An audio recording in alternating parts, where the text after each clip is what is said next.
नमस्कार, स्वागत है आप सभी का पावर ब्रेकफास्ट में। आपके साथ मैं हूं नेहा आनंद। बुलेटिन की शुरुआत करते हैं इस वक्त की बिग ब्रेकिंग के साथ, जो कि आ रही है अमेरिकी बाजारों से। जी हां, मच अवेटेड फेड के फैसले का जो इंतजार था, उसके बाद हमने देखा ब्याज दरों में बढ़ोतरी हुई। अनुमान के मुताबिक ये 25 बेसिस पॉइंट्स की अब बढ़कर 5 से सवा 5% की रेंज में चली गई है। लेकिन जो बड़ा डेवलपमेंट हमने बनता हुआ देखा, जिसके कारण अमेरिकी बाजारों में कल भारी भरकम गिरावट देखने को मिली, वो ये कि जेरोम पावेल साहब का आया ऐलान की आंकड़ों के आकलन के बाद ही दरों में आगे की जो स्टैंस है उस पर लिया जाएगा निर्णय। सभी फेड सदस्य दरें बढ़ाने के पक्ष में रहे हैं। दरों में बढ़ोतरी आगे भी संभव है। कुछ क्लैरिटी यहां पर निकलकर नहीं आई है और यही कारण रहा कि हमने कल देखा कि बड़ी भारी गिरावट कल अमेरिकी बाजारों में दिखी। और क्या कुछ हुआ है यहां पर और किस प्रकार के क्यूज निकल कर आए, उस पर हम विश्लेषण करेंगे बुलेटिन में आगे। लेकिन आइए सबसे पहले आपको बता देते हैं कि फिलहाल आज थर्सडे मॉर्निंग अंतर्राष्ट्रीय बाजारों से हमारे मार्केट्स के लिए किस प्रकार के संकेत हैं। एसजीएक्स निफ्टी पर जहां नजर डालते हैं, 80 पॉइंट्स की गिरावट हमें वहां बनती हुई दिखाई दे रही है। 18,100 के नीचे फिलहाल एसजीएक्स निफ्टी उतर आया है।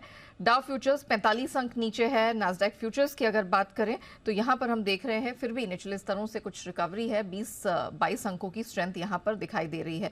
एशियन मार्केट्स की बात करें तो चाइनीज मार्केट तो 3 दिनों की छुट्टी के बाद लौट रहे हैं। जापानीज मार्केट में छुट्टी रहेगी। वो भी मार्केट्स जो खुल रहे हैं कुछ सुस्ती लेकर एक छोटे दायरे में खुलते हुए नजर आ रहे हैं। और कमोडिटी मार्केट में तो भारी उथल पुथल दिखी है।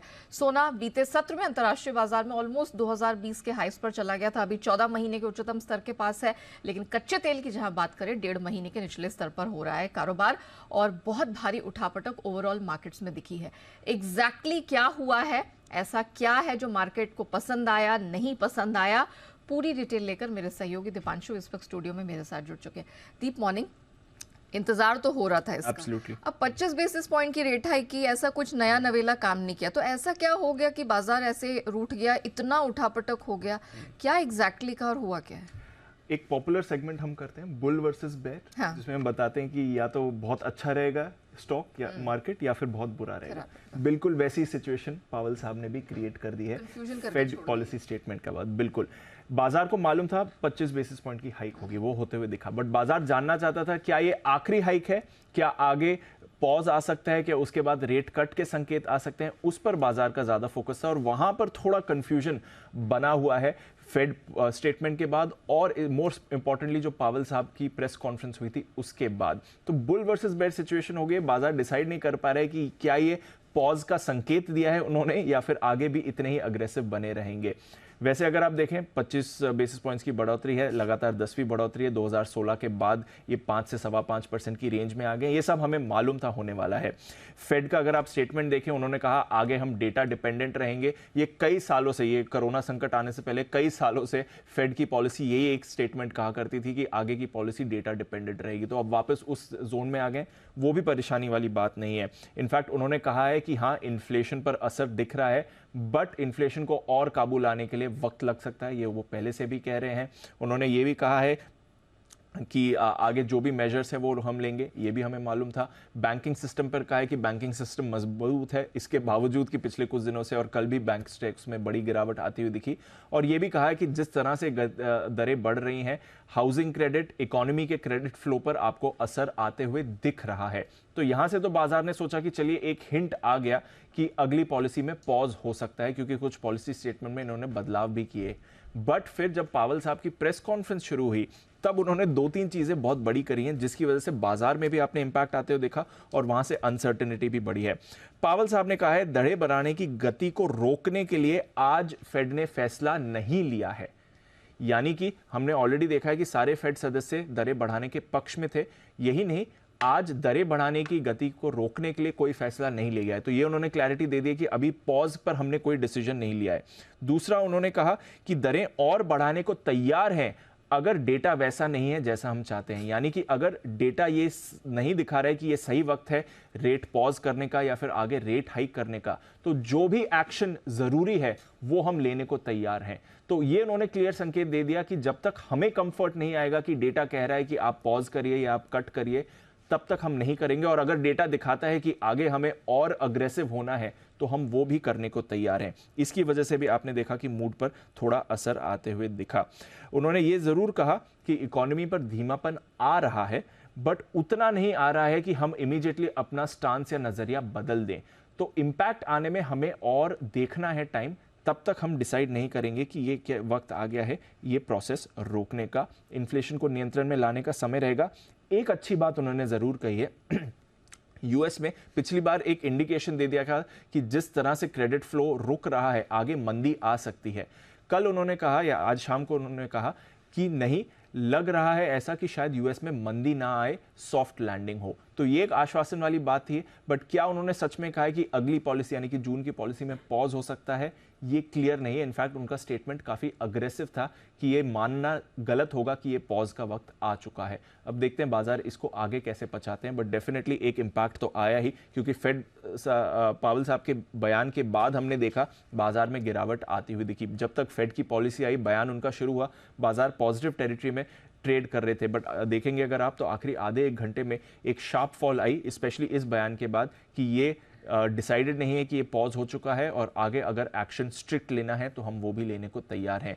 270 अंक फिसलकर डाउ दिन के निचले स्तर पर बंद होते देखा। लगातार तीसरे दिन आपने अमेरिकी बाजारों में गिरावट देखी है। नैस्डैक 0.5% नीचे बंद हुआ। बट इंटरेस्टिंगली S&P 500 के सभी सारे 11 सेक्टर्स में आपने गिरावट देखी, बट स्मॉल और मिड कैप्स में आपने अच्छा एक्शन देखा।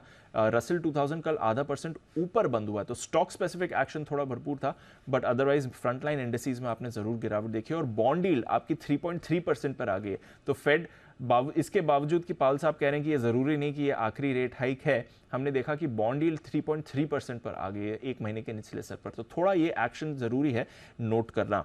इसके अलावा छोटे बैंक्स में कल फिर से बड़ी गिरावट हुई है।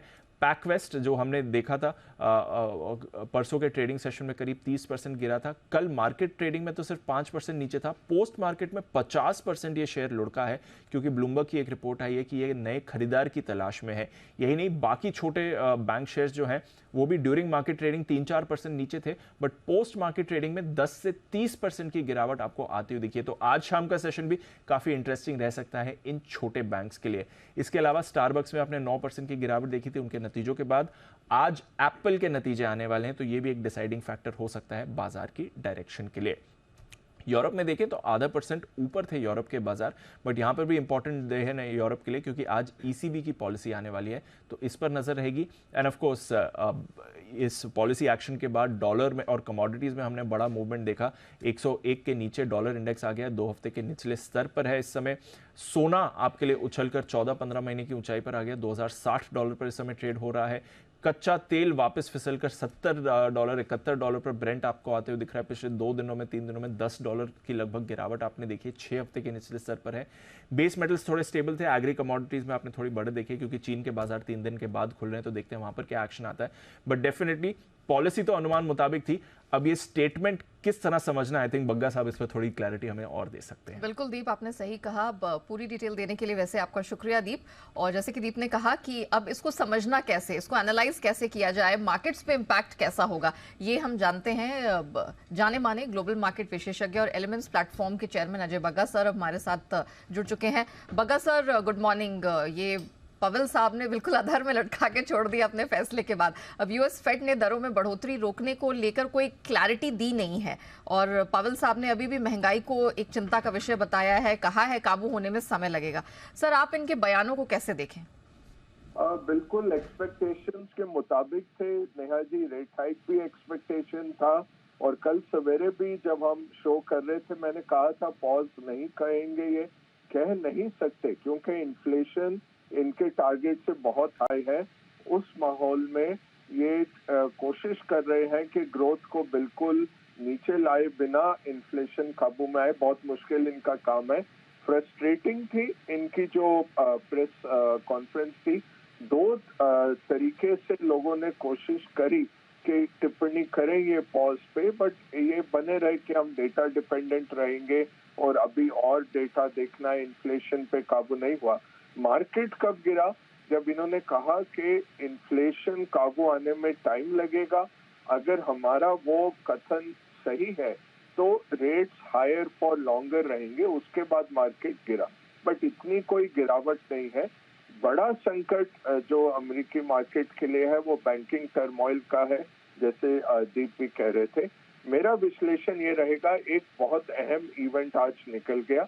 ईसीबी की बैठक में आज सबसे बड़ा जो हम ट्रिगर देखेंगे 0.25 करते हैं या 0.5 करते हैं, उनकी इन्फ्लेशन रिसेंटली बढ़ी है, तो 0.5 का थोड़ा प्रोबेबिलिटी बढ़ा, बट लगता है 0.25 आज करेंगे।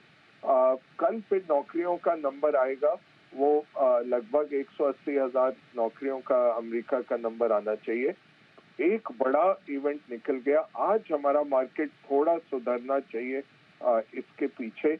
मार्केट यही दर्शा रहा है कि जून जुलाई में कुछ नहीं होगा, पॉज आ चुका है।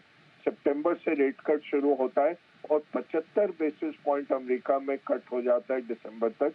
ये उनका बॉन्ड मार्केट का फ्यूचर दिखा रहा है। तो मार्केट अभी भी यही सोच रहा है कि पॉज है। फेड ये नहीं कह सकता ऑफिशियली, इसलिए जून तक अनसर्टेनिटी बड़ी रहती है। बट मेरी सोच में एक बड़ा इवेंट निकल गया आज, थोड़ा रिलीफ जरूर मार्केट्स को लेना चाहिए। ओके, चलिए, तो ये आपने अच्छी बात बता दी सर। इसी एनालिसिस की हमारे व्यूअर्स को, हम सबको ज़रूरत भी थी। धन्यवाद सर हमारे साथ जुड़ने के लिए और पूरा विश्लेषण रखने के लिए। और चलिए एक बार FII-DIs के नंबर पर भी क्विकली नज़र डाल लेते हैं, क्योंकि खरीदारी कैश स्पेस में हमने देखी है विदेशी संस्थागत निवेशकों की तरफ से, लेकिन घरेलू संस्थागत निवेशकों की तरफ से कुछ बिकवाली ही कल के सत्र में हाथ लगी है। आइए, जिस प्रकार के मौजूदा ग्लोबल संकेत हैं उन सब के बीच आज हमारे मार्केट में क्या रणनीति अपनानी, उस पर बात करेंगे। जी बिजनेस के मैनेजिंग एडिटर अनिल सिंह भी हमारे साथ जुड़ चुके हैं।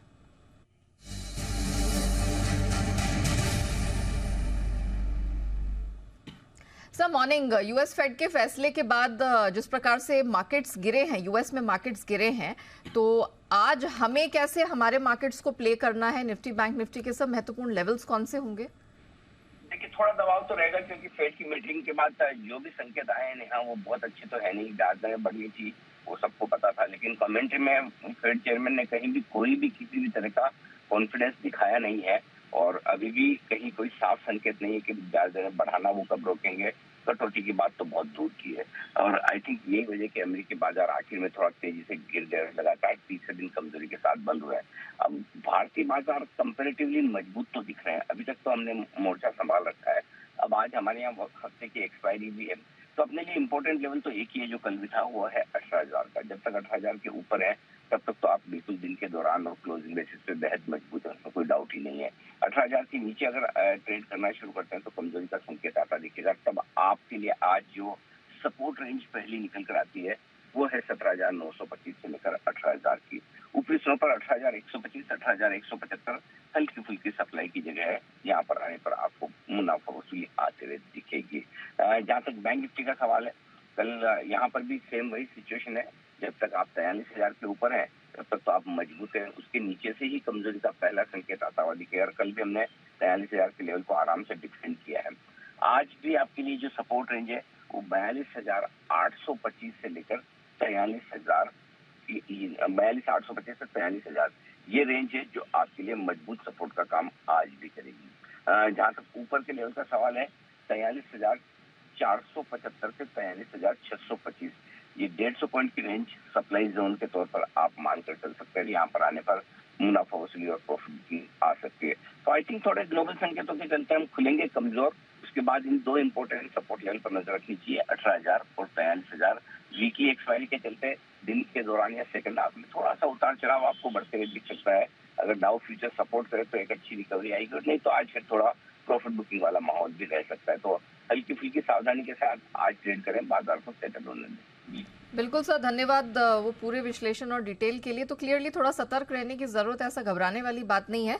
सर ने कहा निफ्टी में 18,000 और बैंक निफ्टी में 43,000 के लेवल पर नजर रखिएगा, इसके नीचे ही थोड़ा कमजोरी गहराएगी। अदरवाइज जो आज का सहारा देने वाली बैंड है वो 17,925 से 18,000 की है। अपर बैंड में यानी कि जो रुकावट वाली रेंज है वो 18,125 से 175 साबित हो सकती है। प्रॉफिट बुकिंग वाली रेंज भी यहीं पर नजर आएगी। बैंक निफ्टी के लिए 42,825 से 43,000 का सपोर्ट है और अपर बैंड है वो 475 से 625 तक स्ट्रेच होती दिख रही है। मतलब इस रेंज में रुकावट बैंक निफ्टी के लिए बनती नजर आ रही है और मुनाफा वसूल करने का यहाँ पर आपको मौका जरूर मिलेगा। आइए अब जान लेते हैं खबरों के दम पर किन स्टॉक्स में, सेक्टर्स में एक्शन दिखेगा। मार्च तिमाही के जो अर्निंग्स नंबर्स आ रहे हैं वो किस प्रकार के हैं, पूरी डिटेल लेकर अरमान हमारे साथ जुड़ चुके हैं। अरमान, पहले तो बताइए कौन कौन सी कंपनियों ने कल अपने क्वार्टरली नंबर्स जारी किए, कैसे रहे? बिल्कुल, कई सारी कंपनीज के नतीजे आते हुए दिखे हैं, जिसमें सबसे पहले अगर आप बात करें टाइटन की, तो स्टडी क्वार्टर रहा है, इन लाइन नंबर्स रहे हैं। आय में आपको लगभग 33% के आसपास की बढ़ोतरी है। वहीं पर आप मार्जिन्स देखें, मार्जिन्स 11% पर फ्लैट हैं, जो अगर पिछली बार भी जो थे 11 मार्जिन्स, और अनुमान भी हमारा जो था वो 11% का ही था। और मुनाफे में अगर आप देखें तो मुनाफे में भी लगभग 491 करोड़ से बढ़कर लगभग 730 करोड़ के आसपास, 34 करोड़ के आसपास मुनाफा आता हुआ दिखा है, जो कि हमारा अनुमान 713 करोड़ के आसपास का था। अगर आप स्पेसिफिकली बात करें कोर एडजस्टेड ज्वेलरी मार्जिन्स की, वहाँ पर आपको दिखेगा कि वहाँ पर आपको अच्छा खासा इंप्रूवमेंट आता हुआ दिखा है, जो हमारा अनुमान है उससे थोड़े बेहतर आते हुए दिखे हैं। एबीबी इंडिया, यहाँ पर ओवरऑल नतीजे आपको बढ़िया दिख रहे हैं। रिपोर्टेड प्रॉफिट में आपको थोड़ी गिरावट दिख रही है, क्योंकि उसका रीजन पिछली बार अगर आप देखें तो एक्सेप्शनल गेन था। उसके अलावा अगर आप देखें तो नतीजे बढ़िया दिख रहे हैं। आय में लगभग 23% का उछाल है। मार्जिन जो है 9.5% से बढ़कर 11.8% पर आए हैं। और अगर आप प्रॉफिट बिफोर टैक्स की बात करें तो वो 198 करोड़ से बढ़कर 328 करोड़ के आसपास जो है वहाँ पर आता हुआ दिखा है। चोलामंडलम इन्वेस्टमेंट एंड फाइनेंस, नतीजे यहाँ पर भी बढ़िया दिख रहे हैं। आपको मुनाफे में तो लगभग 24% का उछाल है ही सही। जीएनपीए में और एनएनपीए में दोनों में आपको अगर आप दिखेगा तो वहाँ पे आपको सुधार दिख रहा है। एनएनपीए 3.76% से कम होकर 3.1% पर आते हुए दिखे हैं। और रिटर्न ऑन एसेट्स में भी आपको अच्छा खासा इंप्रूवमेंट दिख रहा है, 3.8% से बढ़कर 4.4% पर आते हुए दिखे हैं। पेट्रोनेट एलएनजी, अगर आप नतीजे कमज़ोर दिख रहे हैं, जो हमारा अनुमान था उसके मुताबिक भी कमज़ोर हैं। आय में लगभग 12% की बढ़ोतरी है। अगर मार्जिन्स की बात करें तो मार्जिन्स भी आपको कम होते हुए दिखे हैं, 10.6% से गिरकर 6.8% दिखे हैं, जो कि अनुमान से काफ़ी कम आते हुए दिखे हैं। और कामकाजी मुनाफे में भी लगभग आपको 44% के आसपास की जो है गिरावट आती हुई दिखेगी। उसी के साथ साथ आप नतीजों में अगर बात करें टाटा केमिकल्स की, तो टाटा केमिकल्स मार्जिन्स जो अगर आप देखें इन लाइन आते हुए दिखे हैं। बाकी अगर दूसरे पैरामीटर्स पर बात करें तो नतीजे हमारे अनुमान से बेहतर हैं। आय में लगभग 27% की बढ़ोतरी है। मार्जिन्स 19% से बढ़कर 21.9 लगभग 22% के आसपास आते हुए दिखे हैं।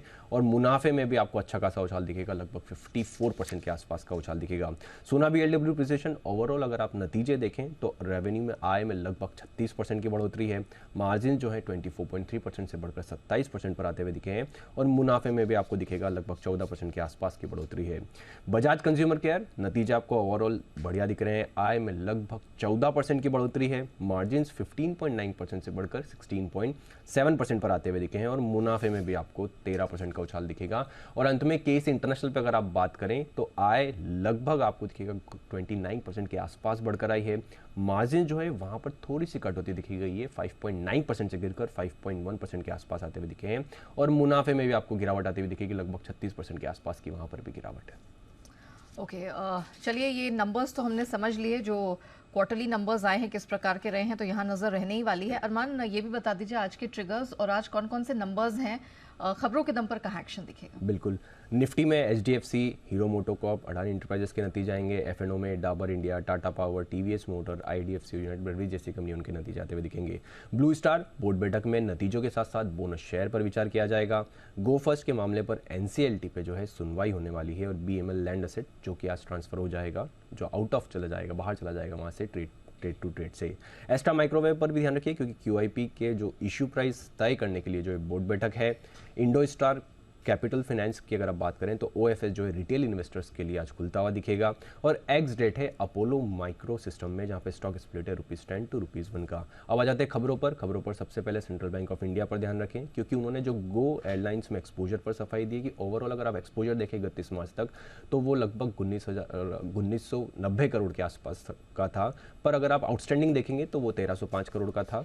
इसी के साथ साथ टू व्हीलर कंपनीज पर भी आपको ध्यान रखना है, क्योंकि फेम टू स्कीम के तहत जो छूट मामले में जांच के जो है के बाद एक्शन आता हुआ दिखा है, जिसमें टीवीएस मोटर्स कंपनी उनका ये संबोधित, उन्होंने मीडिया को ये संबोधित करते हुए कहा है कि जो ये रिपोर्ट्स आई है उस पर कंपनी की सफाई आई है। उन्होंने कहा है भारत सरकार के विजन के तहत में ध्यान रखते हुए जो भी कंपनी को पूरी तरह से इलेक्ट्रिक ग्राहक को जिन्होंने फेम द्वारा जिस स्कीम के द्वारा निर्धारित सीमा से अधिक का भुगतान किया है, उन्हें कंपनी गुडविल बेनिफिट की स्कीम जो है ऑफर करेगी। जीआर इंफ्रा लगभग 740 करोड़ के इनके हाईवे प्रोजेक्ट के लिए L1 बिडर घोषित हुए हैं। SG यहाँ पर भी अगर बात करें तो इनको यहाँ पर भी एक प्रोजेक्ट मिला है, लगभग अगर आप प्रोजेक्ट का कॉस्ट देखें तो लगभग 1200 करोड़ का प्रोजेक्ट है। और अंत में डाबर इंडिया पर बात करें तो सब्सिडरी डाबर नेपाल को IBN के अतिरिक्त लगभग 608 करोड़ के निवेश को मंजूरी मिलती हुई दिखी है। इन्वेस्टमेंट बोर्ड ऑफ नेपाल जो है उनसे जो है अतिरिक्त 608 करोड़ की निवेश की मंजूरी मिलती हुई दिखी। ऑलराइट, चलिए अरमान, धन्यवाद आपका वो पूरी डिटेल दर्शकों के सामने रखने के लिए। और अब जान लेते हैं कि एक्सपर्ट्स की आज क्या रणनीति बन रही है, कौन से शेयरों पर, कौन से सेक्टर्स पर आज उनका फोकस रहेगा। Anand Rathi shares and stock brokers के मेहुल कुठारी हमारे साथ जुड़ चुके हैं। मेहुल जी, बताइए सेक्टोरली और स्टॉक स्पेसिफिक एक्शन आज आपको कहाँ दिखाई दे रहा है? Good morning Neha ji. देखिए कैसा है कि इंडिविजुअल स्टॉक पार्टिसिपेशन अभी भी बरकरार रहेगा। मुझे नहीं लग रहा, देखिए मार्केट थोड़ा सा प्रेशर में आ गया है और कंसोलिडेशन हो गया तो हैवी वेट थोड़े बहुत प्रेशर में रह सकते हैं। IT फिर से प्रेशर में रह सकता है। बैंकिंग वापस से थोड़ा सा अंडर परफॉर्म करना शुरू हो सकता है, थोड़ा बहुत प्रॉफिट बुकिंग उसमें देखी जा सकती है। But mid cap and small cap अगर हम कहें, सेक्टोरियली नहीं बट इंडेक्स वाइज निफ्टी 500 के जो स्टॉक्स हैं mid cap and small cap, उसमें फिर से आउट परफॉर्मेंस जारी रहेगा। मुझे ऐसा लग रहा है पिछले 3-4 दिन से वो स्टार्ट हुआ है तो और ये पूरा वीक कंटिन्यू हो सकता है और आने वाले वीक में भी थोड़ा बहुत कंटिन्यू हो सकता है। तो इंडिविजुअल स्टॉक पार्टिसिपेशन रहेगा। तो आज भी हमारे अगर कोई पिक है तो कोई सेक्टर स्पेसिफिक नहीं बट इंडिविजुअल स्टॉक वाइज ही है। ओके, तो स्टॉक स्पेसिफिक एक्शन कहाँ दिख रहा है आज आपको? देखिए, एक तो फर्टिलाइजर पैक है। काफी समय से काउंटर ने थोड़ा अंडर परफॉर्म किया फर्टिलाइजर को, वो है चंबल फर्टिलाइजर। कल के सत्र की बात करें तो कल एक ब्रेकआउट आया है जिससे bullish inverse head and shoulder pattern confirm हो गई। तो चंबल फर्टिलाइजर को बाय करना है 292 के आसपास। हमारा टारगेट रहेगा 312 का और इसका स्टॉप लॉस रहेगा नेहा जी 282 का। ये हो गया पहला स्टॉक। दूसरा स्टॉक है PNC इंफ्रा। PNC इंफ्रा बारों बार 200 दिन के मूविंग एवरेज पर कंसोलिडेट कर रहा था और कल फाइनली उसमें ब्रेकआउट आया है। तो PNC इंफ्रा भी बाइंग की सलाह रहेगी। इसका कॉस्ट भी चंबल के आसपास ही है तो इसको बाय करना है 292 के आसपास। इसका स्टॉप लॉस रहेगा 280 का और अपसाइड टारगेट रहेगा 320 का। ऑलराइट, तो चंबल फर्टिलाइजर और PNC इंफ्रा ये पसंद आ रहा है मेहुल जी को। मेहुल जी, धन्यवाद आपका आज हमारे साथ जुड़ने के लिए और बताने के लिए कि एग्जैक्टली आज कैसे प्ले करना है इक्विटी स्पेस को और कहाँ कहाँ कमाई के मौके मिलेंगे। चंबल फर्टिलाइजर्स में तो खरीदारी है ही, PNC इंफ्रा पर भी फोकस करिएगा। 320 तक अपसाइड दिख रहा है और 280 का खरीदारी की इस पोजीशन में आपको स्टॉप लॉस लगाना है। आइए बढ़ते हैं आगे FIR यानी FI इन्वेस्टमेंट रिपोर्ट्स की तरफ।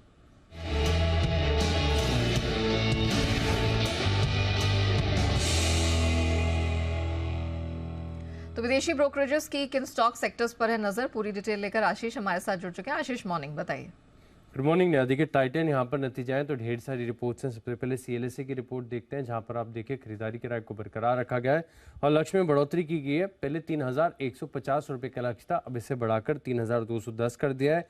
वहीं JP मॉर्गन अगर आप देखें तो ओवरवेट की रेटिंग को बरकरार रखे हुए 3000 रुपये के लक्ष्य के लिए और मॉर्गन स्टैनली ने भी सिमिलर लक्ष्य दिया है 3000 रुपये का। सिटी खरीदारी के राय को बरकरार रखे और लक्ष्य उन्होंने 3130 से बढ़ाकर करीब 3280 रुपये का कर दिया है। इसके अलावा कल बाजार के दौरान जो है हैवेल्स के नतीजे आए थे। यहाँ पर CLSA की तरफ से रिपोर्ट आई है, अंडर परफॉर्म की रेटिंग को बरकरार रखा है लेकिन जो लक्ष्य है इसमें मामूली एडजस्टमेंट किया है।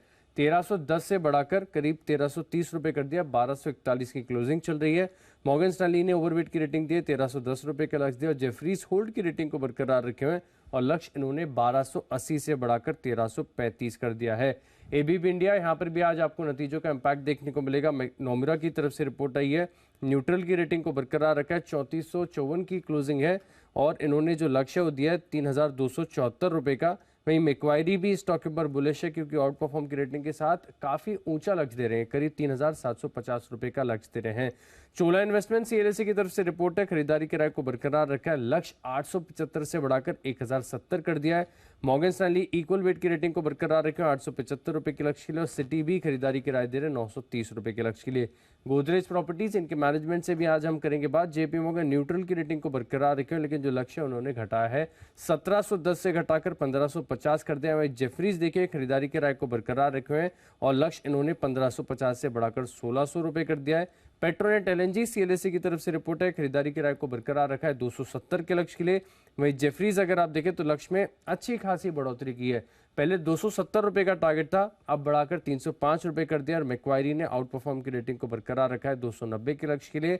लेकिन सबसे इंटरेस्टिंग रिपोर्ट आई है सोना बीएलडब्ल्यू प्रिसीजन फोर्जिंग्स पर, जहां पर सीएलएसए जो है डबल डाउनग्रेड कर दिया, यानी पहले खरीदारी की राय थी, आप डाउनग्रेड कर सीधे अंडर परफॉर्म की रेटिंग दे रहे हैं। और लक्ष्य भी देखिए इन्होंने 529 से घटाकर 511 कर दिया है। हालांकि अभी भी अगर आप देखें तो करंट मार्केट प्राइस से थोड़ा सा ऊपर है, क्योंकि 490 की क्लोजिंग है। वहीं जेपी मॉर्गन अंडरवेट की रेटिंग को बरकरार रखे हुए 400 के लक्ष्य लो। जेफरीज ने खरीदारी की राय दी है, लक्ष्य 575 से बढ़ाकर 600 कर दिया है। तो नंबर्स के बाद जितने भी विदेशी ब्रोकरेजेस हैं उन्होंने अपनी रिपोर्ट जारी की है, आपको भी इस पर रखनी है नजर। दमदार एक्शन तो यहाँ भरपूर दिखेगा ही। शुक्रिया आशीष वो पूरी डिटेल दर्शकों के सामने रखने के लिए। आइए इसी के साथ पावर ब्रेकफास्ट को हम यहीं रैप अप करते हैं, लेकिन बने रहिएगा जी बिजनेस के साथ।